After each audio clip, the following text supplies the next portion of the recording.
E aí, galera, beleza? Bom, meu nome é Rodolfo Fonseca, trabalho com desenvolvimento .NET há um tempo bom já. Decidi gravar alguns vídeos aí, entre eles esse relacionado a técnicas de deploy. Coletei algumas informações na internet, algum material aí relacionado a essa questão de Dark Launch Factory Tools. E eu vou apresentar para vocês aí um overview de como é usada essa técnica, alguns exemplos, algumas empresas que utilizam, qual o objetivo, enfim, espero que vocês aproveitem o máximo aí. Bom, mas o que é uma publicação? Às vezes a gente costuma ouvir alguns termos em algumas empresas falando, poxa, o que é uma publicação, um deploy, um go live, um publish, uma subida, e e tá tudo relacionado. Então, assim, o fato de a gente fazer uma publicação ou fazer um deploy, a gente está introduzindo um produto novo no mercado. Seja ele um produto, igual eu citei, uma bolacha Oreo, a batata layer, né, que chegou também aí no Brasil para poder fazer frente com as bolachas que a gente já tem aqui, né? E do lado da nossa área de tecnologia, quando a gente entra com um produto novo em produção, o que seria? Geralmente é um app novo ou uma URL que a gente está disponibilizando. É um produto que vai chegar ao consumidor final, é algo novo. Então, esse é o termo usado. Bom, e aí nesse exemplo aí deixa bem claro essa questão do quando o código nasce até quando o código chega ao usuário. Então, se a gente observar o ciclo, a gente vai perceber que o desenvolvedor ele elaborou um pacote, desenvolveu o produto, isolou o escopo e publicou esse produto.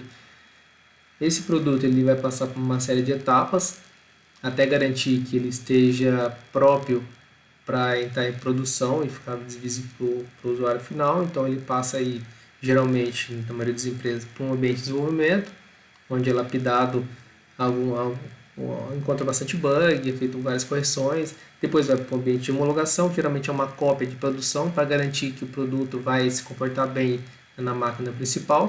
E o próximo passo é ele entrar em produção, que é onde ele vai ficar disponível para o usuário final. Então o usuário vai ficar feliz, vai consumir esse produto, provavelmente sem erros, etc. E quais são os riscos? Então, assim, um produto novo ele ainda não é maduro no mercado. Por mais que ele passe por todos os processos de testes e validações, o usuário sempre acaba encontrando algum gap, algum backdoor aí para poder acabar prejudicando esse produto. E o que mais que pode acontecer de quebrar esse projeto em produção?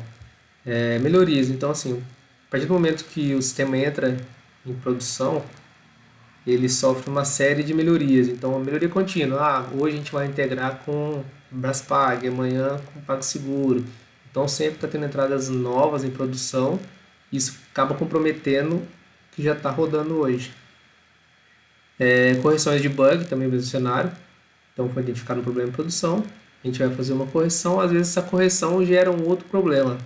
Isso é comum também acontecer.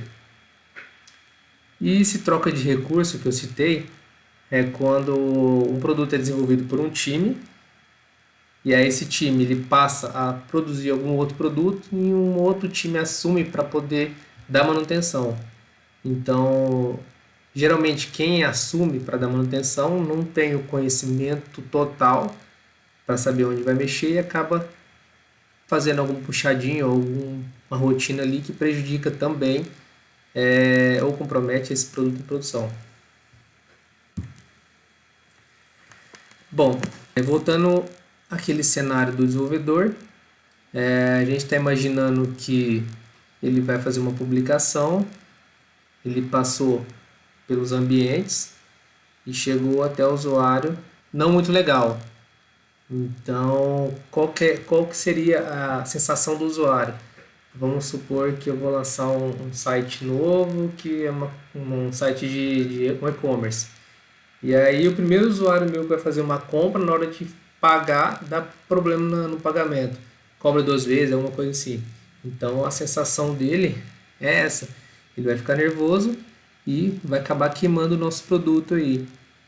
E isso não é legal, porque se você investiu muito dinheiro para lançar esse produto e ele já é queimado logo de cara, todo esse investimento seu vai por água abaixo. Aí eu te pergunto, mas na questão de refletir, aonde está errado? Como que esse produto chegou em produção, quebrou ou gerou algum erro para o usuário? Na verdade, eu citei várias coisas que podem acontecer nesse sentido. Bom, se vocês olharem no cantinho, a gente tem uma latinha de espaguete que corresponde geralmente ao código espaguete mesmo. São aqueles produtos que são desenvolvidos em curto prazo, sem nenhum processo. O código realmente é um ninho de gato, então todo cuidado é pouco quando ele vai para a produção. Embaixo aí tem o Sr. Burns, né? Representa bastante aí o nosso cenário hoje. O investidor em si, né, ele tem um capital lá, um aporte, né, naquele produto e ele tem necessidade daquele produto ser lançado logo. Então, a pressão para se lançar esse produto acaba comprometendo também a qualidade do produto. Bom, essa imagem do meio é a imagem tradicional. Nem sempre o que o usuário ou o cliente quer é realmente o que está sendo produzido.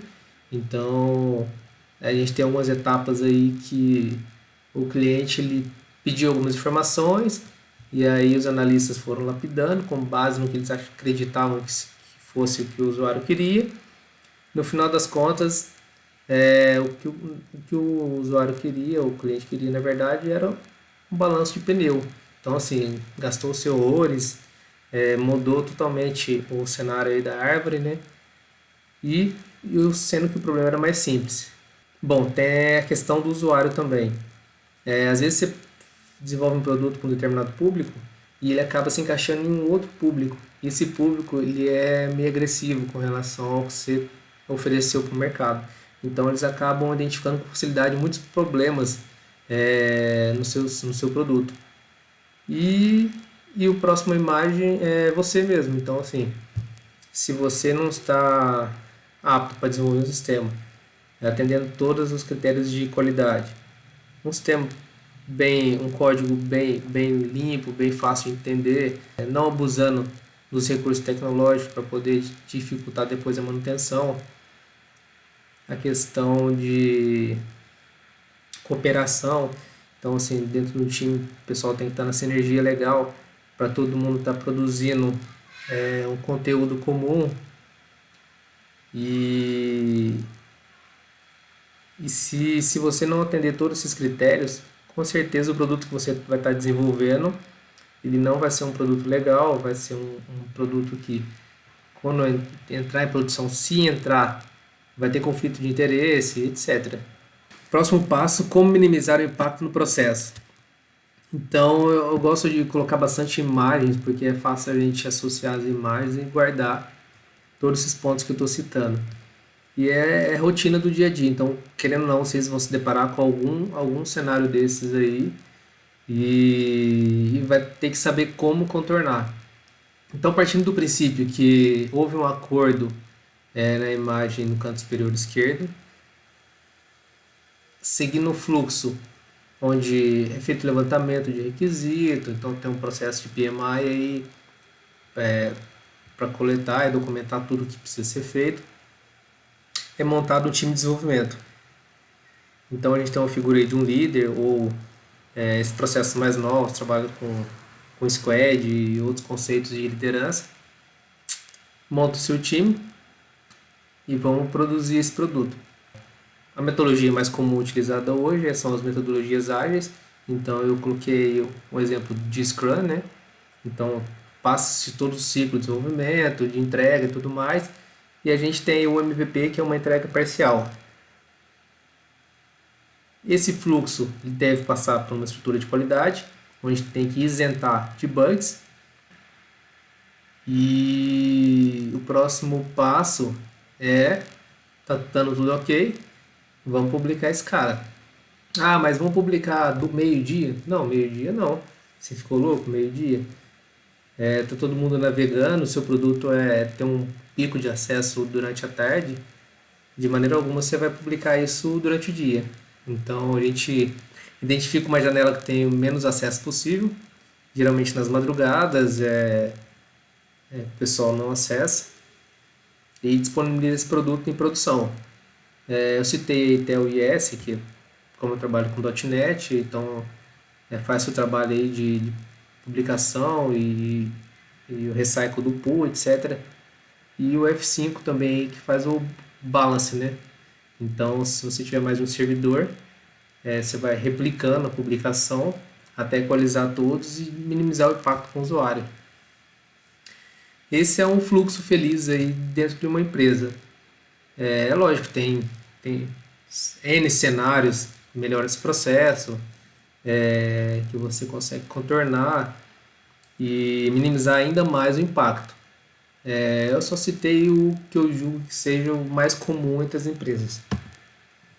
Bom, falando da parte técnica, eu também citei alguns trechos de códigos que contribuem para você minimizar esse impacto em produção.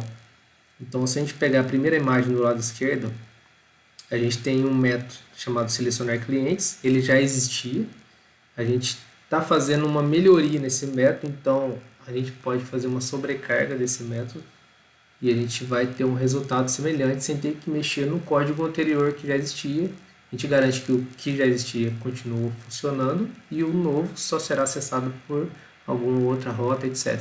A imagem logo abaixo é a estrutura de config, então para não ter perigo de você mandar connection string do ambiente de desenvolvimento para produção, então dá para se trabalhar com essas variações de config, o app settings.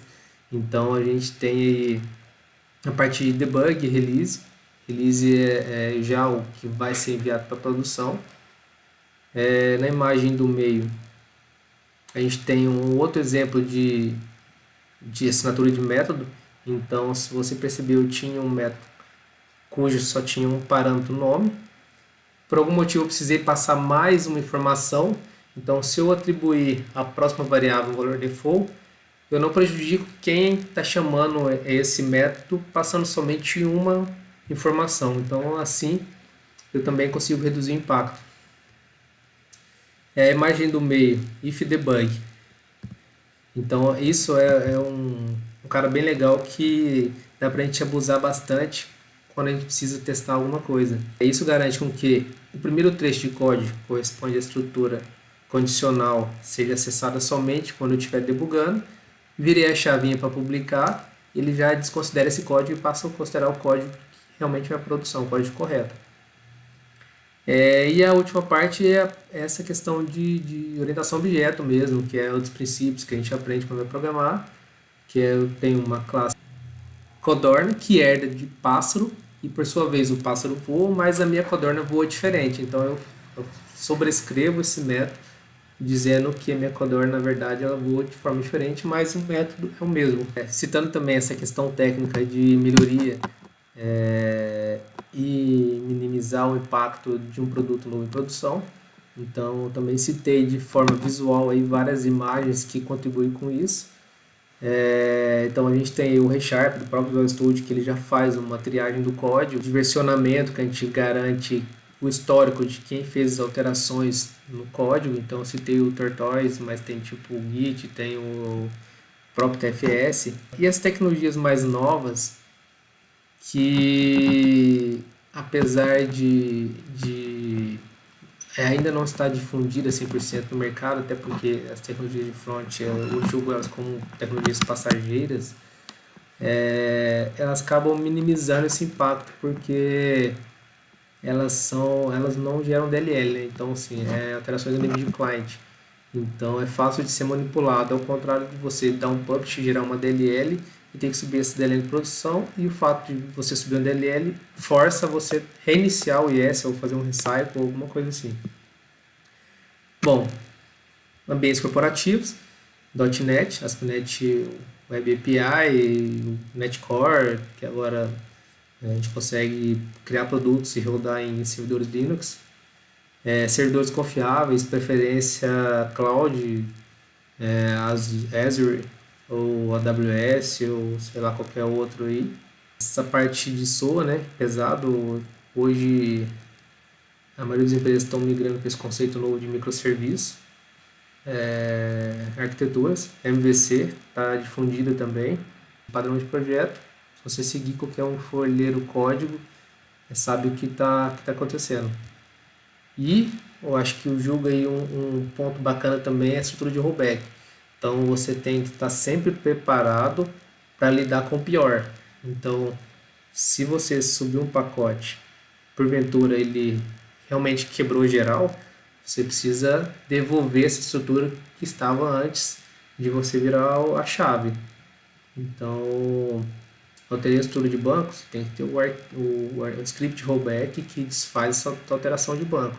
Ou mantém o pacote anterior e volta o pacote depois que der algum problema. Bom, depois que a gente já passou por todos esses pontos de minimizar o impacto, produção, não quebrar o pacote e etc, e o usuário não fica triste e tal. Então citei alguns pontos aí que seria interessante. Processo de desenvolvimento bem definido, ok. Líder técnico acompanhando, ok. Teste automatizado, ok. Validação pelo cliente, beleza, ele olhou aquilo mesmo que ele queria. Ambiente de desenvolvimento e homologação, ótimo. Entregas incremental, então a gente entrega ciclos, né, do projeto. Publicação parcial e não completa, que é o MVP, que a gente chama, né, o produto mínimo viável. Documentação redondinha, subida no servidor espelho, ok, é um mirror de produção. Versionamento de código. Que bom, né? Todas as empresas atendem todos esses critérios para a gente garantir o produto redondinho. Só que não, né? Então, assim, tudo isso tem um custo. Documentar legal tem um custo. Um líder competente para conduzir cada frente de projeto tem um custo. Ambiente. Se você montar hoje ambiente de desenvolvimento, ambiente de homologação, de stage e sei lá, whatever, tem custo. Então, assim, é difícil a gente garantir todas essas etapas dentro da empresa. A gente só vai ver isso em empresa muito grande, instituição bancária, que realmente, por conta de tratar de espécie, dinheiro e movimentação eletrônica, transferência eletrônica, etc., exigem todo esses passos, essas fases, essas validações. Mas a maioria das empresas, consultoria, média e pequena, dificilmente consegue atender pelo menos 3 itens desse. Bom, aí chegamos ao ponto onde queríamos. Dark Launch. Então, Dark Launch, a tradução lançamento no escuro, é uma técnica criada pelo Facebook e pelo Google de lançar algo de forma imperceptível ao usuário para fins de análise de comportamento em produção com usuários reais. Então, você tem um exemplo. Publicar uma nova página que ainda não existe link para ela, sendo possível acesso somente à empresa. Isso é muito comum nas empresas. É o tal dos easter eggs, etc. Então, a gente tem um produto pronto, vamos supor lá que eu tenho um site submarino. E aí eu vou lançar um recurso novo chamado compra com um clique. Eu não quero que ninguém veja ainda, só o pessoal da empresa, para a gente ver o comportamento em produção. Então a gente gera uma rota nova aí do URL, só o pessoal conhece da empresa, ela não é indexada pelo Google, e o pessoal valida aquele conteúdo. Nova funcionalidade sendo executada em paralelo com a antiga para avaliar o comportamento de performance. Essa é sensacional. Por quê? Vamos supor que eu tenho uma rotina que processa pregão durante a noite da bolsa. Eu sou uma empresa de um broker, sei lá, de ações. Então, toda noite eu tenho um processo que roda, e aí esse processo me gasta aí 2 horas e meia, 3 horas. Eu crio um processo totalmente apartado, cujo eu julgo que seja muito mais performático, porém, eu preciso manter o meu processo atual rodando e eu vou comparar os dois para ver se realmente a performance é a mesma.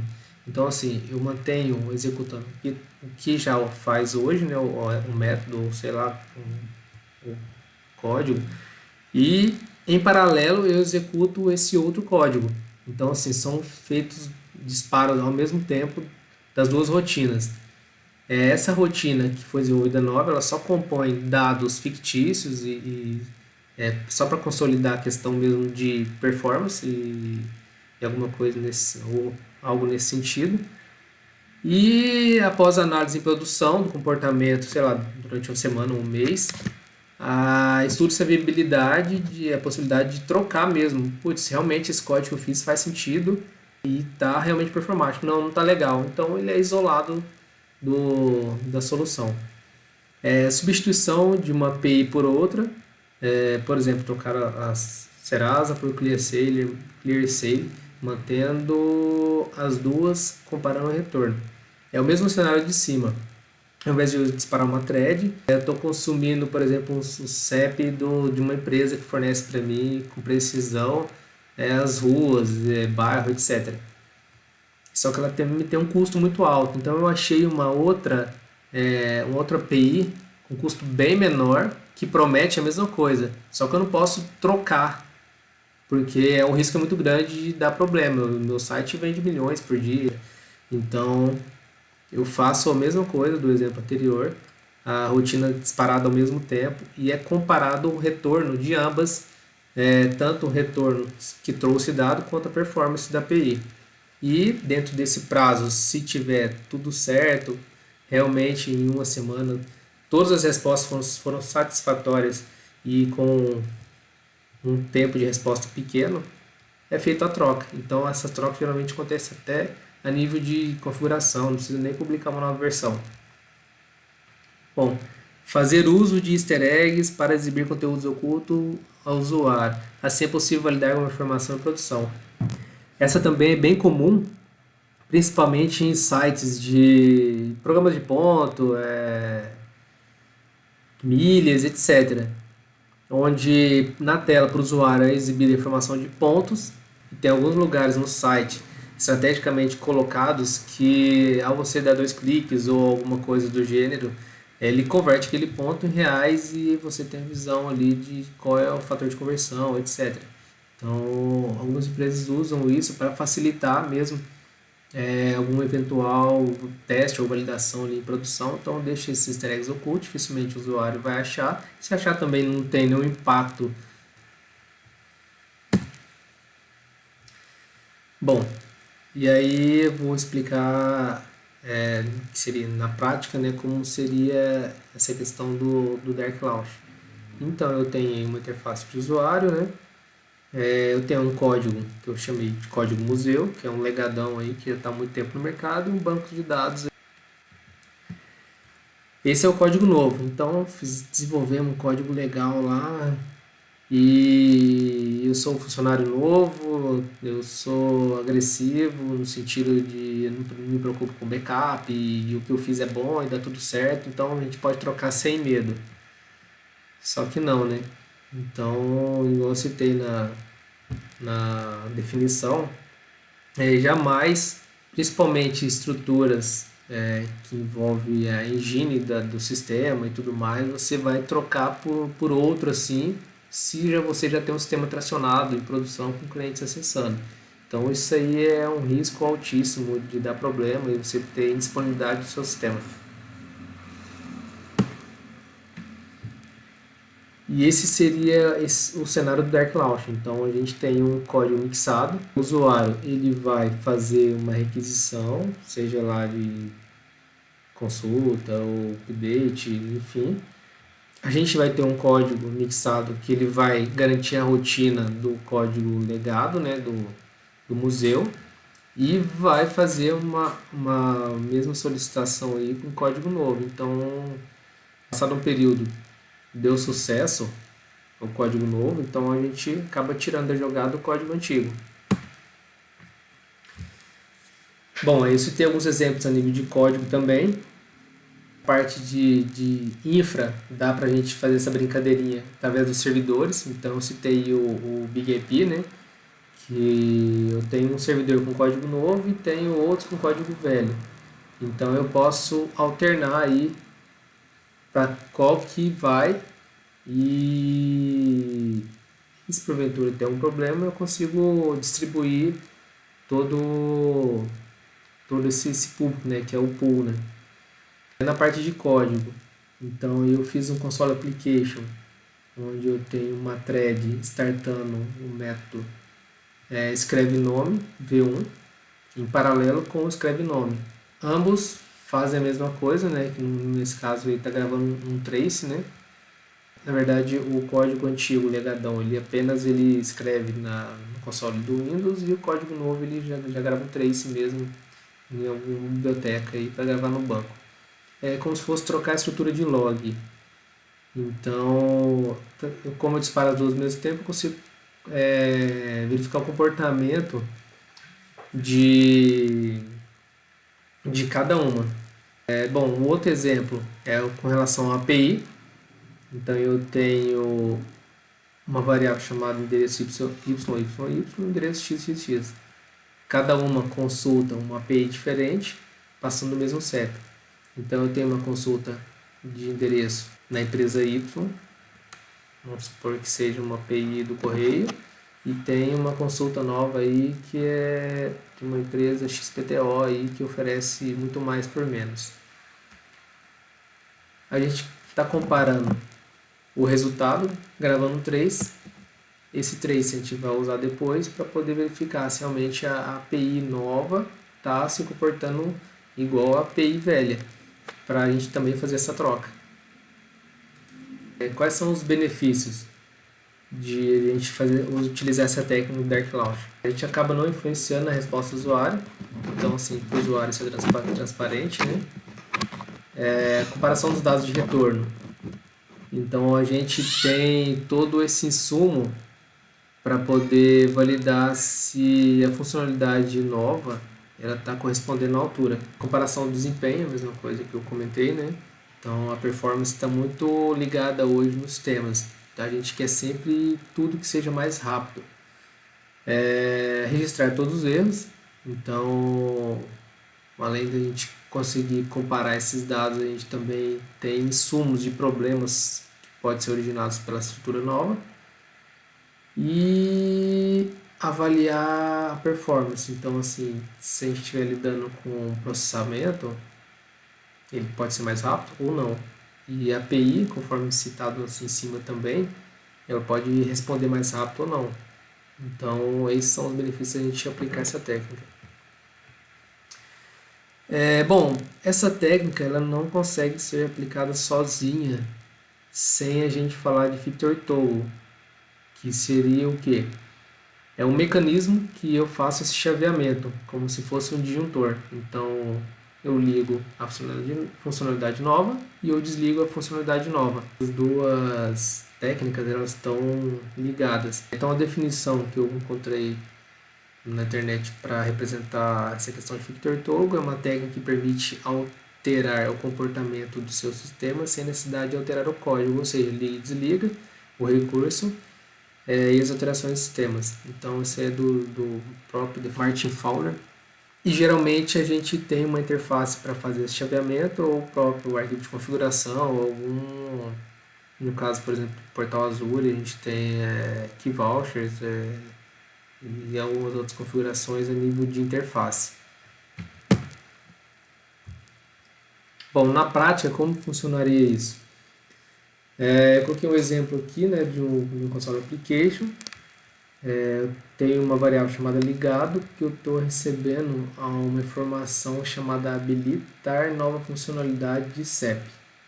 Esse pode exibir está me retornando uma variável booleana. Então, se você olhar lá embaixo, eu até citei consulta no banco de dados, ou XML, ou arquivo, né, o que está configurado para essa variável. E voltando lá em cima, eu verifico. Se tiver ligado, eu faço a consulta do CEP no V1. E se não tiver ligado, eu consulto o V2. Quer dizer, o legado, né? Então, com isso, eu consigo, a partir do momento que eu já tenho aquelas informações que são favoráveis com relação à nova estrutura, eu consigo falar, bom, acho que é a hora da gente virar a chave. Pum, virei a chave. Agora, a partir desse momento, o código fez um desvio. Então, justamente é o que acontece nesse desenho. O fluxo está acontecendo por esse caminho, né? Ele vem de cima para baixo e segue para o lado esquerdo. Ah, pum, virei a chavinha. O código ele vem de cima e segue para o lado direito. Com isso a gente consegue minimizar o impacto. Por quê? Porque está consumindo a estrutura nova. Ah, daqui 3 dias a gente descobriu que, putz, essa API que a gente contratou, que era open source gratuita, na verdade ela é Trio. Então, assim, ela já está reduzindo é, a performance dela até chegar ao ponto que ela vai expirar. Então a gente precisa voltar para o código antigo, até a gente ver se faz sentido comprar a licença dessa API. Bom, e é isso. Tem alguns links aí, imagino que tem um pouco de dificuldade para poder pegar por ser um vídeo, mas são as referências que eu peguei para poder compor esse material para vocês aí. Bom, espero que vocês tenham gostado do material. E é isso, pessoal. Aí até o próximo vídeo. Valeu!